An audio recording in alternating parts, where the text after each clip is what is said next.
Hi there, and welcome to Hempcrete Australia Podcast. My name's Jeremy Thomas from Environmentarian and the Hemp Building Directory. Today I'm chatting with Kirstie Wulf of Shelter Building Design and also from the Hemp Building Directory. Kirstie is an award-winning building designer and she is the foremost knowledgeable source of hempcrete or hemp building in Australia. I hope you enjoy our conversation. Hi Kirstie, nice to see you. Thanks for joining. How's your day been? Good, thank you very much. Awesome. So Kirstie from Shelter Building Design, a pleasure to have you here, do a little interview about the Malua Bay Hempcrete House. So you were the building designer on that job? Yes, I was. It was a very interesting project because in fact, this was the original house on the site was lost during the 2019 bushfires. And so the clients were rebuilding, having had that experience. Unfortunately, that experience was quite emotional for them, and when they decided to rebuild, they were really conscious of rebuilding so as for the project not to burn down again.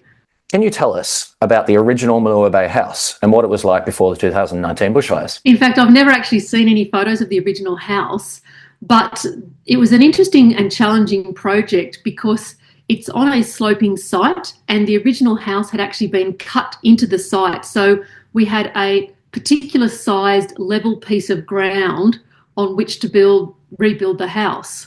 So it made it slightly challenging because it was a slightly unusual shape. So to try and get really good access to both northern sunlight and to the really nice views to the east, that the house ended up being a slightly unusual shape, but that was really dictated by the site and what we had available there. So the owners lost their house in the 2019 bushfires. I can't imagine what that would have been like. Pretty tough. Do you know if it was all, full of their stuff or? So it was a family-owned house by the owner, his wife and brother, and they regularly used it as a family holiday house on the south coast. It was quite emotional for them, sort of having lost the house, and certainly when they were looking at rebuilding, they were definitely looking at rebuilding a house that was not going to burn down again. So interestingly, this site, it doesn't actually back directly onto bushland. So it would not previously have been considered a high bushfire area. And even when it was rebuilt, it was still only assessed as BAL 29, which is only sort of a mid-range bushfire rating. And that is because it wasn't particularly close to any bushland.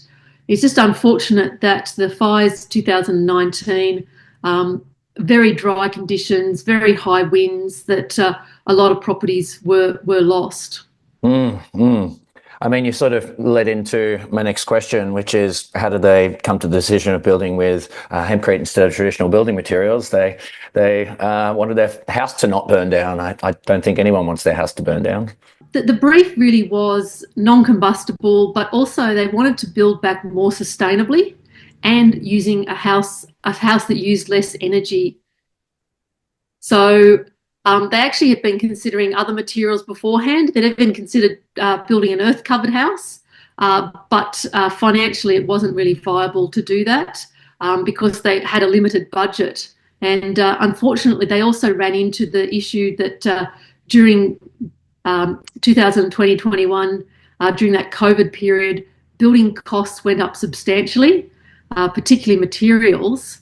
And so they found themselves in the same position as a lot of people following those fires, is that the money they received from the insurance didn't always match the costs of rebuilding.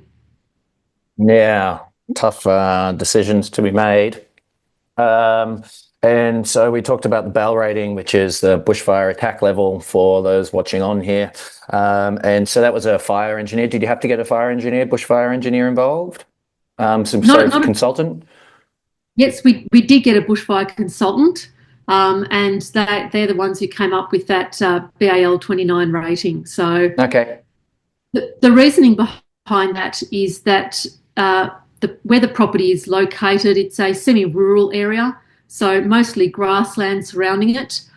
Toward the north, close to the road, there are a number of large gum trees, but it does not directly back onto any large areas of bushland. It's also on quite a steep site that comes up from a small sort of gully. Yeah, I noticed that when I was there. I mean, it looks beautiful, the view into the valley with the ponds and the trees and the rolling hills and all that sort of stuff. But you turn around and there was some bush, and that bush was burnt up a bit. Yeah, maybe the fire came from there. Do you know, were there people around, or had everyone evacuated? As far as I know, the owners weren't on site because they didn't live permanently in that house. Yep. And so if we talked about the BAL rating, and that was kind of one of their primary decisions on building with, and they approached you about the build, or how did you guys connect? Yeah, interestingly, one of the owners is friends with another client of mine, Brent Hoare, who's actually the local Greens councillor in the Blue Mountains, and we had actually built a hempcrete house for him at Hazelbrook in the Blue Mountains, and he really loves his house and has quite often told people how much he loves his house. And so he was sort of spruiking the benefits of that. And so the owners became interested and contacted me and really were keen to know about both the environmental benefits of building with hemp, because they were keen to, as I said, build back something better than what was there before. But certainly it was the non-combustibility of the material that they were primarily interested in. I've been thinking about this, if it's non-combustible and it's built back better. I mean, a lot of the houses in 60s and 70s, from what I understand, are sort of not really built to last. This thing is built to last, right? It'll be there in 100 or 200 years, I reckon. Well, as it being sort of a family home, hopefully, yes, it will be able to stay in their family for generations now. Wow, yeah. And then I think we talked about the bushfire. Did we talk about maybe there are some other benefits in building with hempcrete? One of the surprising aspects was how well it actually performs also acoustically. I noticed that there was a huge difference between the rooms with hempcrete as opposed to those with plasterboard in terms of just absorbing sound. Also, being low requirement for energy. So it provides good insulation. So the hope is that, yes, it will keep the house cool in summer and warm in winter. And that is not just the hempcrete alone, but that's also combined with good solar passive design.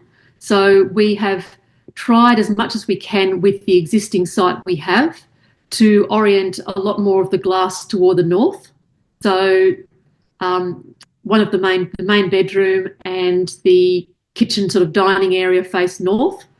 And that was sort of balanced with the northeast aspect, which is where sort of more of the pastoral type views are. And so that's actually how we ended up with what from a plan actually looks like a rather odd shaped looking house. But as I was saying, it was really is dictated by what the site was telling us. So what the site was saying is, look, we were trying to get as much sun as we could in winter, and we actually have quite generous eaves on the north side of the house, and that's to provide shading during summer.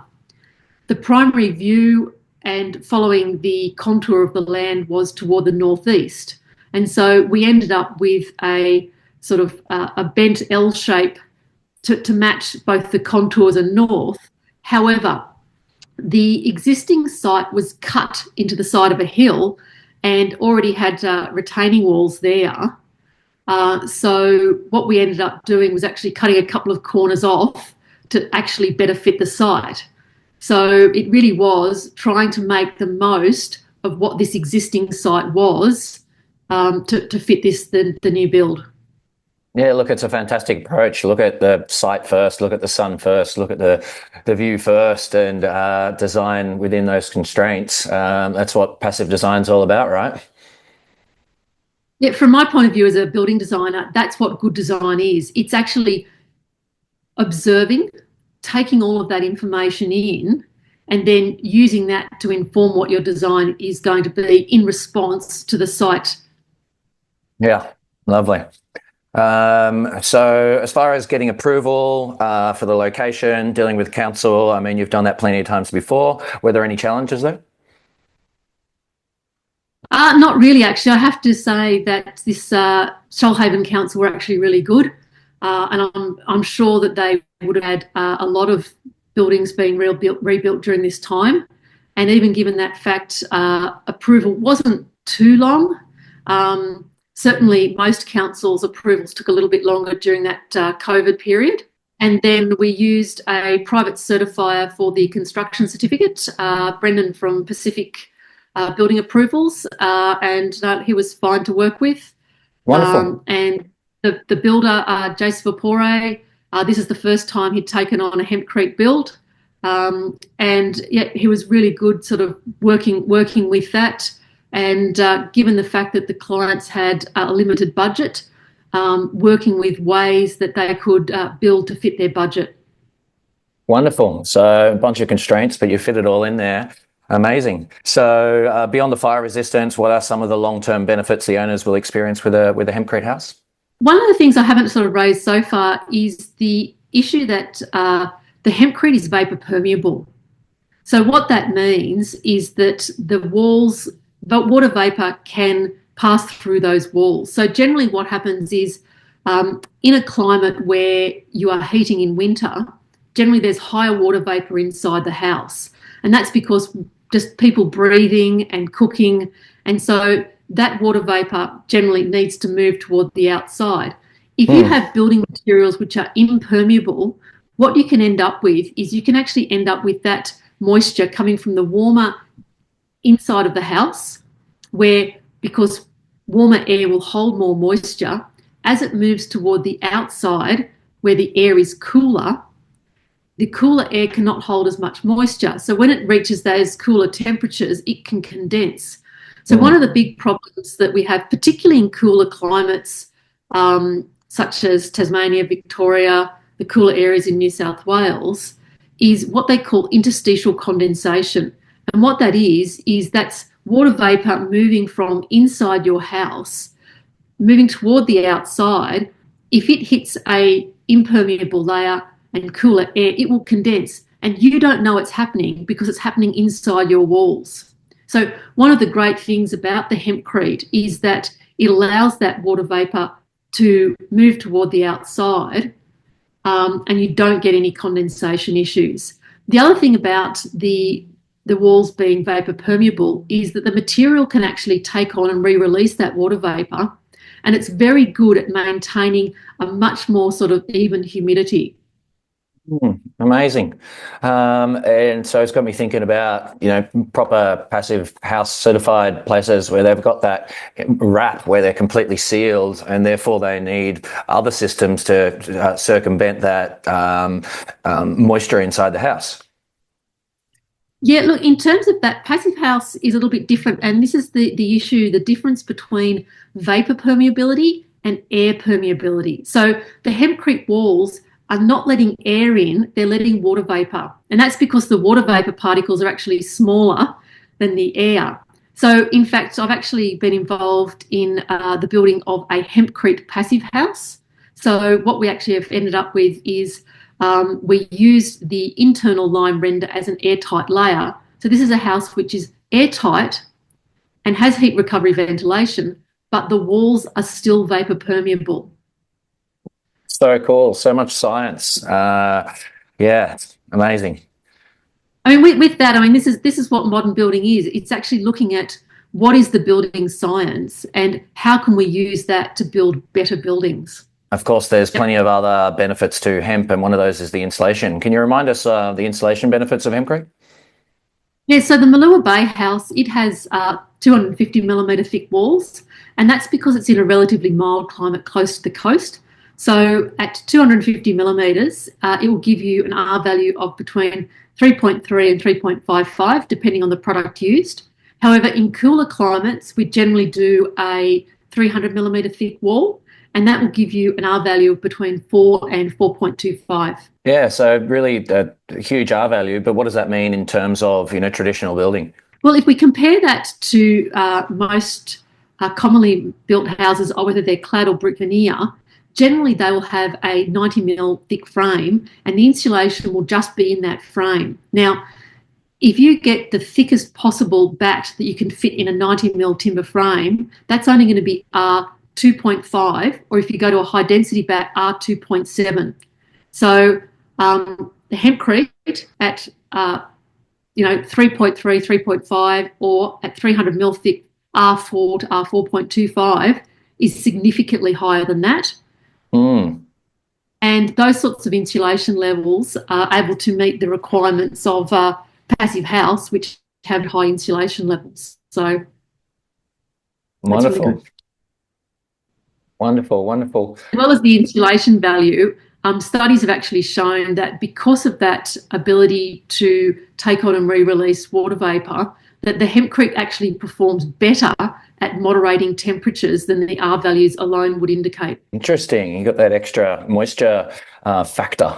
And so you said 250 mil hempcrete walls. I'm going to have a chat with Will shortly about Will Brain. He did the installation on some of it, but I believe he had bricks delivered on site and a bricky, and then he did cast in situ. Sounds very innovative. Yeah, so originally it was just intended to have cast on site walls. However, we're looking at sort of basically making things a little bit more labour saving. So what they've ended up doing is very similar to a cast on site wall. There's a 90 millimetre timber frame, and the hempcrete is actually covering both sides of that. And so with the hempcrete on both sides of that, it's providing that insulation, fire protection, all of those things. But what they ended up doing was they did a skin of hempcrete blocks on the outside. So what that did is that actually saved them from all of the formwork that they would have had to otherwise do for cast on site. And then they did the cast on site on the inside, and that's partially because a number of the walls on the inside have been left unrendered. And so the cast on site looks much nicer with the unrendered finish rather than the blocks. They ended up rendering it on the outside, which you need to do for weatherproofing. So generally when you are doing cast on site hempcrete, about 1/3 of your time is taken putting up and removing formwork. So as I understand it, the laying of the blocks was much faster, and they actually just had a local bricklayer do that. Amazing. So yeah, speed up construction because of a whole bunch of different ways, formwork and such. And with the blocks actually being larger than standard bricks, they're actually faster to go up than a brick wall would be. Oh, fantastic. Wall goes up faster, still get that ceiling, and then you've got the inside, the look on the inside of the off-form hempcrete, which is quite nice. Look, it's been fantastic to hear about the house itself, the Malua Bay Hempcrete House. Now we're going to move on a little bit to the future of hempcrete in Australia. Do you see more people building in bushfire-prone areas looking to hempcrete as a viable option? Absolutely. In fact, I have another project which is nearing completion at the moment, which is also hempcrete. They also lost their house in the 2019 bushfires, and certainly a number of projects in flame zone areas and high bushfire areas where people are choosing hempcrete for both its environmental value, insulation value, low embodied energy, but also the bushfire resistance. Wow, amazing. So what advice would you give to other homeowners considering hempcrete for their rebuilds? In terms of that, hempcrete is still a relatively new material in Australia, and a number of people are choosing to build it as owner builders, but not everyone has the time nor resources to do that.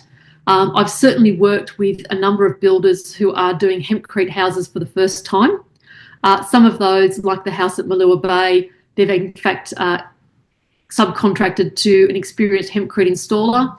On some of the other builds, in fact, the builders have done a hempcrete course and are doing hempcrete for the first time. A really great sort of plug for hempcrete, though, is that I've had a number of builds where builders have built hempcrete houses for the first time, and then actually with two builders, they've gone on to build hempcrete houses for themselves. So wow. that really shows that the builders themselves are actually seeing the benefits of the materials. So I've actually had a number of comments that even while the builders are still doing the house, they can feel the the thermal benefits of that sort of temperature regulation while they're still constructing. Wow. I mean, my next question was, what are some challenges that we find with that sort of hempcrete narrative? But if we got the builders sort of being won over, and they're the ones with all the experience of building so many houses, that's sort of proof in the pudding a little bit, isn't it? Yes and no. It certainly sometimes has been challenging finding the right builders.